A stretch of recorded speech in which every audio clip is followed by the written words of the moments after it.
So today, I'm going out to find the filming locations for the original 1982 Poltergeist and Poltergeist Part 2. Let's go see what we can find.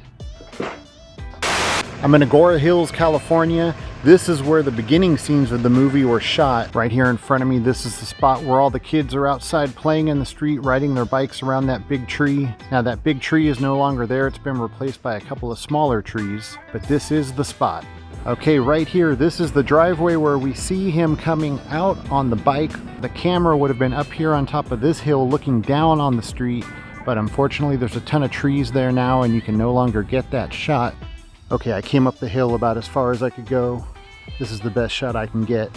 Again, he comes riding out of that driveway right there, rides the bike down the street all the way to Simi Valley. Look what I found just around the corner from the Poltergeist house. So awesome that somebody was cool enough to make this part of their Halloween display.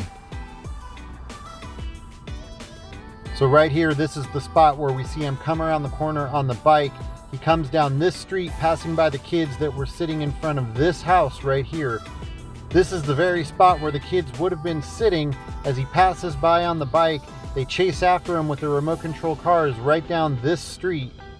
As he gets to this spot, the cars cause him to lose control, spilling the beers everywhere. He quickly picks up the beers and rushes up the steps of this familiar house.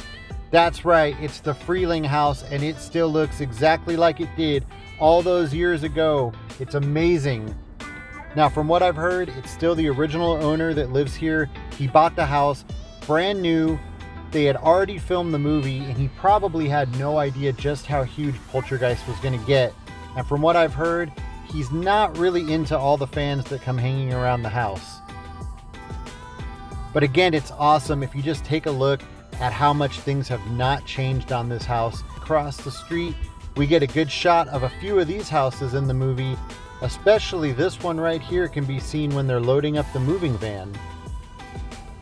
We get this shot of the neighborhood as they're speeding away from the house down this street. The neighborhood's in complete chaos. If you remember, there's even fire shooting up out of the sidewalk down there on the corner. But again, it's just amazing how much this house looks exactly like it did all those years ago. The only thing that's really changed is these big trees covering the house. But if you go back and watch the movie, you'll see these trees were always there. They were just babies at the time. Now, if you remember in the movie, Steve Freeling's boss comes over. He tells him he wants to show him something. They come down this path and right down these steps before taking a ride. All right, I'm back in Agora Hills. So he takes them to a cemetery to show him where they're planning to build the new houses. They're going to relocate the cemetery and develop that land. This house right here behind me, this is where that cemetery would have been. It would have been in the backyard of this house. But while they're standing on top of the hill, if you look behind them, down at the bottom of the hill, you can see where all the houses are about to be built. And in between those houses, there's a cul-de-sac street. Right now, I'm gonna go try and find that cul-de-sac street so we can try and look up the hill at where the cemetery would have been. This is that cul-de-sac that's in between the houses. And right over here, that's the hill that they're standing on. That's it right there. That's the very spot where they're standing, right where that house is. That's where the cemetery would have been. Now it's just a really nice house with a really nice backyard. Where the cemetery actually sits in the movie, now it's a swimming pool and a tennis court. This is a location of the doctor's office when Steve Freeling goes to talk to the paranormal specialists.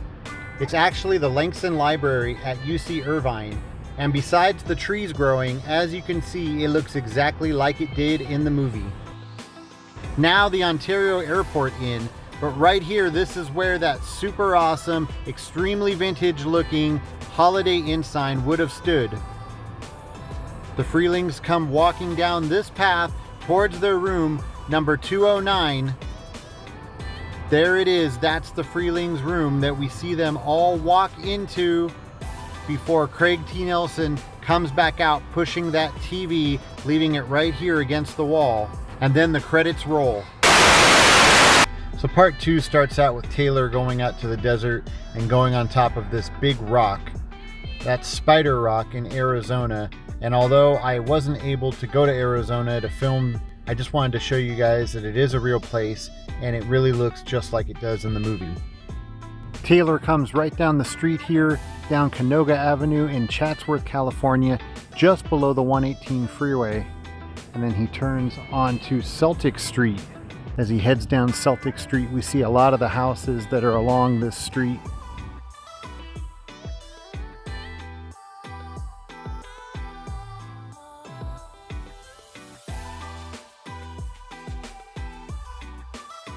Taylor stops right there to talk to the guard and then arrives here at where the Freeling house used to be.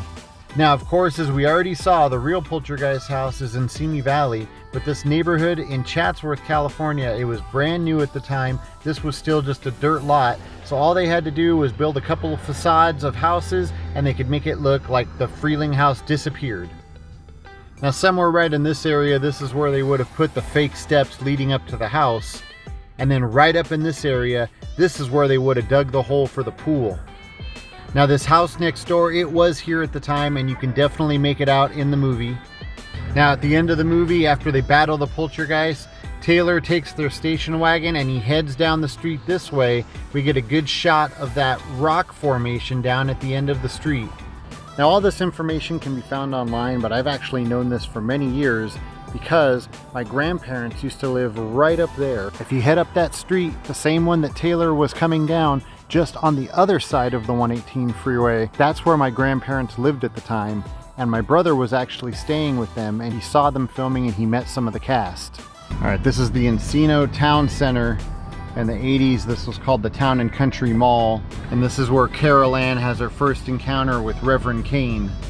Now the mall looks a lot different. It's had a complete makeover, but you can still make out the structure. Right here, this is where Carol Ann would have been walking with her mom and brother. The pet store would have been somewhere right about here. They round the corner this way, and it's right about here where Carol Ann stops. She turns around and she sees Reverend Cain walking towards her, walking right through people.